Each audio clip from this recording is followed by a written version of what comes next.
Today we have talked about organizing and setting up our Google Classrooms. Okay, so what was very important was that we learned that for massive subjects like maths and English that require a lot of input, we should dedicate one classroom to such subjects. But at the primary level, if we have groups of subjects, for example, you could have Nigerian languages, and maybe you have Hausa, Igbo, and Yoruba in one classroom because the lessons are done just once a week. You can have humanities, civics, history, or whatever, 3 maximum. I wouldn't go for 4 in that room. You can have science and technology. You can have your science and ICT, and maybe your basic tech in that room. So at the primary level, you might have about 4 or 5 rooms for all your subjects. So English separate, math separate, and then a group of 3 subjects in one classroom, a group of 3 in another. But at the secondary level, we advise that you don't do that, that you do one classroom per subject because there's a lot of activity to be done at the secondary level, especially at the senior secondary level. We also learned that when we set up our classrooms, we should, as much as possible, organize the classroom using topics as I have done here. Okay, so we can create our topics as week 1, week 2, week whatnot, or we can use unit 1, unit 2, or we can use, if it's one subject, lesson 1, lesson 2, lesson 3. Then I've suggested that in having our lessons, the startup lesson should have your objectives stated very clearly so that students know what they're learning. I've suggested that we should list our objectives. So it is very, very clear what they're going to be doing. List your objectives. Then we mentioned that you can either add from your drive material that you've already saved, or maybe you have a video you've recorded from Screencastify, you've recorded your screen and it's a complete lesson. It might be 2 5-minute lessons because you're not allowed to do a longer lesson free. But if you do 2 or 3 lessons, you can upload each of the videos from your drive. Or if it's on if it's on YouTube, you can draw them from YouTube with a link. If your material is a document, a file, you can attach it, or you go to YouTube and you search. Okay? Now, when you've added a material, you can add an activity to follow that material. It could be from Google Docs, slides, drawings, or forms. Okay? So that when they do one thing or read or watch something, they can do an activity. There's always a response. Then we remind you that your topic, it should be saved, the material should be saved under a selected topic. In this case, we have put it under week 1. We've said that you can save it. And there it is. Okay, but I haven't really given all the details. We want to be as organized as possible. So we have week 2. Arrange everything under topics that are convenient for you so your learners can follow. We've also learned today that we can rearrange the classroom by moving topics up and down. We've learned that if we're using an assignment, it allows us to create a copy for each student. If we're using a quiz, we don't need to do that because it's automated. Every student's results are grabbed individually. We've learned that we can ask questions also, just like maybe a starter activity. We want to ask just one question, we can click on that. We want to attach a material like a video, a document, or a website address, click on material. And remember that when you do that, you must arrange them under topics. Thank you very much, everyone. And I'm hoping that we could, if you have questions, you could ask them now before we close.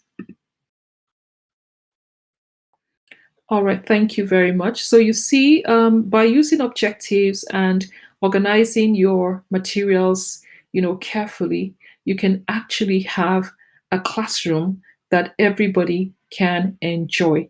I'm going to end this lesson by showing you one of my classrooms for training. Some of you have been in my training classrooms. Let's see if I can find one.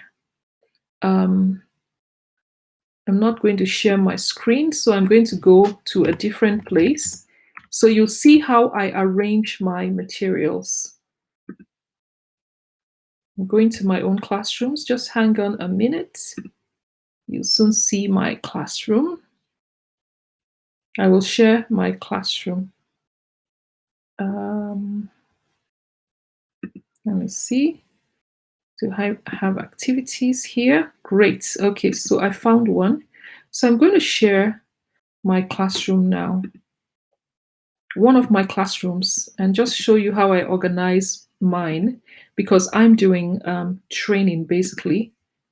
So, sorry, wrong place. Let me share again.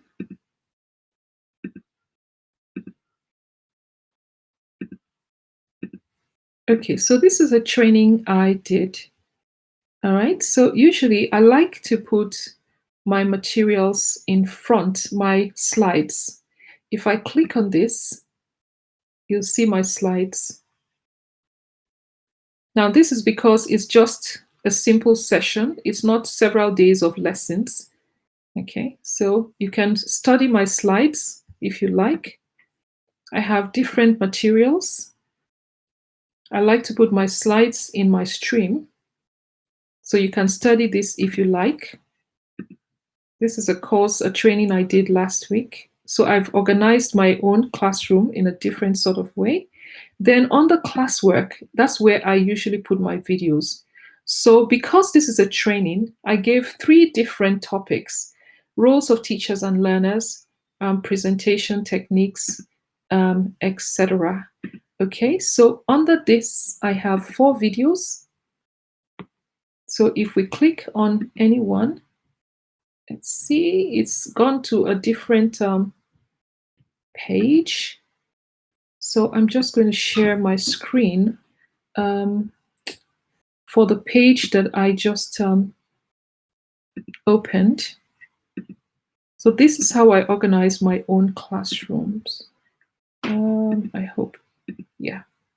So you click and this is it. Who is in your classroom? Okay, so this is it. All right, I'll take you back into the classroom so you can see how I organized it. So this is my own method for training, but for teaching, you have to be even more methodical. It's very important that you are very methodical. You have to be very careful so that your learners, so you see, here on the side are my topics. So this is another topic. There's 1 video here. This is another topic. There are 6 videos here. Okay. But I did not put activities because it's just a training. If I wanted to add activities to it, I could have added. And some of you have done activities in my classroom. So my stream is where I love to put my materials. If I have documents, I usually attach them on the stream. And then my videos and activities I usually attach in class work. All right, guys, thank you so much for coming. Tomorrow, we will continue. We have some more to do, and I'm particularly looking forward to dealing with Jamboard tomorrow. It's something that can transform your Google Classroom. So today we've done setting up Google Classrooms for e-learning. We've learned how to attach documents or slides or Google Forms to assign lessons. We've talked about creating and attaching a 7 or to 10-minute video. You don't need to do a large video. If there are 5-minute videos, 2 or 3 is enough. And then you give activities for your students to do. So tomorrow, hopefully, we'll learn how to use Google Jamboard as an interactive learning tool. We'll also, I've shown you Google Meets, but I'll show it to you again. And excuse me, and then we'll talk about assessment and grading in Google Classroom. Thank you very much, everybody. Let's see if I have any last question. Um, Please answer the question on Google Meet feature. Ma, the feature of Google Meet doesn't appear on smartphones. Well, I can't control that, but I don't know why it won't appear. You can join a Google Meet in a smart through a smartphone. Okay, so it may not appear, but if you send them the link, they can join on a smartphone. Thank you, everybody. Another question? Have a good evening, everyone. Bye.